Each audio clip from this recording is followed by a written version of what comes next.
En el año 1954, imágenes como estas eran comunes. La sociedad de la época no permitía a afrodescendientes en las universidades y los trataba injustamente a causa de una diferencia: el color de su piel.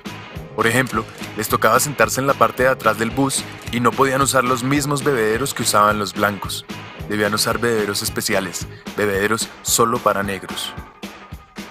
Durante muchos años, la población afrodescendiente vivió la injusticia de no tener garantizados los mismos derechos que sí tenían garantizados los que tenían la piel más clara.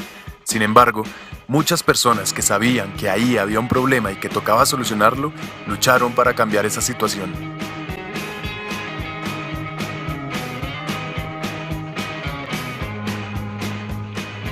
Después de algún tiempo y muchas luchas, en 1964 se aprobó el Civil Rights Act, un papel que dice que sí, los afrodescendientes sí tienen los mismos derechos que los blancos y no debe existir ninguna clase de discriminación en su contra. Aunque con que ese papel existiera y estuviera en el Congreso no se iba a arreglar todo de la noche a la mañana. Una ley es un papel, y para que llegue a la realidad hace falta mucho más trabajo. Es aquí donde recordamos personajes como Martin Luther King, como Mohamed Ali, como Malcolm X, como Tommy Smith y John Carlos, y bueno, como tantos otros que llevaron el mensaje de ese papel a la base de la cultura y realmente ayudaron a cambiar formas de pensar en los hogares norteamericanos y dieron pie para que algo como esto fuera posible, para que cupiera en la cabeza de los norteamericanos que un presidente afrodescendiente los podía representar a todos. Hoy en día el problema no se ha acabado, pero es solo una minoría la que insiste en un concepto tan salvaje y arcaico como el del racismo. Ahora, vean esto.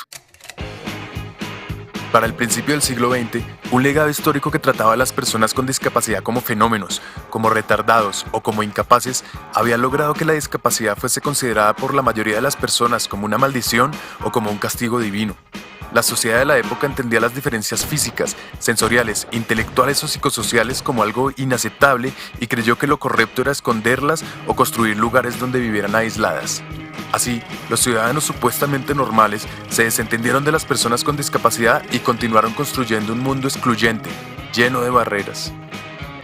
Muchos fueron encerrados de por vida en esas instituciones, incluso en contra de su voluntad, para sufrir tratos inhumanos y degradantes.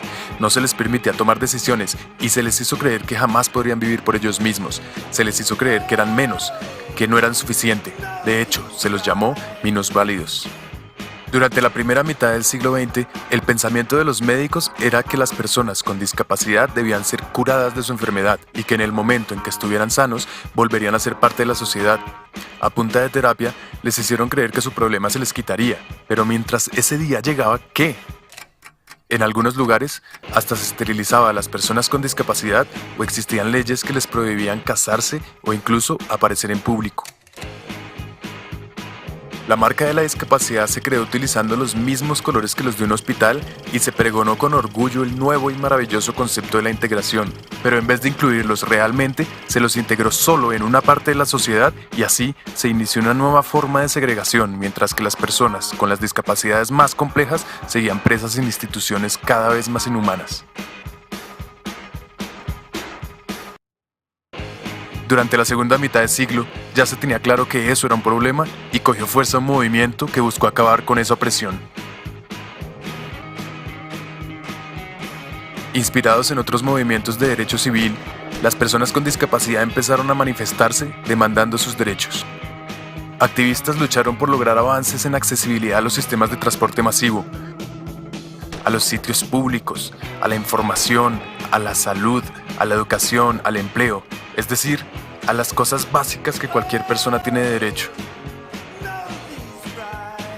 Personas con discapacidades severas crearon los primeros centros de vida independiente para volver a ser parte de la comunidad y poder dirigir sus vidas ellos mismos. Se empezó a usar la consigna "nada sobre nosotros, sin nosotros", y así se empezó a participar en el proceso de diseñar leyes que realmente los tuvieran en cuenta.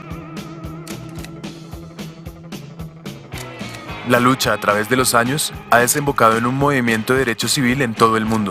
En los países desarrollados y en los que están en desarrollo, las personas con discapacidad demandan sus derechos, demandan su libertad y su igualdad de oportunidades. Y aparte de las leyes que en cada país se han ido desarrollando, en 2006 aparece la Convención de Derechos de Personas con Discapacidad de Naciones Unidas, un instrumento internacional que dice que la discapacidad no la tiene la persona, sino que resulta de la interacción entre personas con deficiencias y las barreras debidas a la actitud del entorno que evitan su participación plena y efectiva en la sociedad en igualdad de condiciones con las demás. Y al igual que un negro no tiene racismo, sino que el racismo aparece cuando un tipo señala a otro por el color de su piel, yo no tengo discapacidad, sino que la discapacidad aparece cuando yo debo de estar en igualdad de oportunidades con el otro.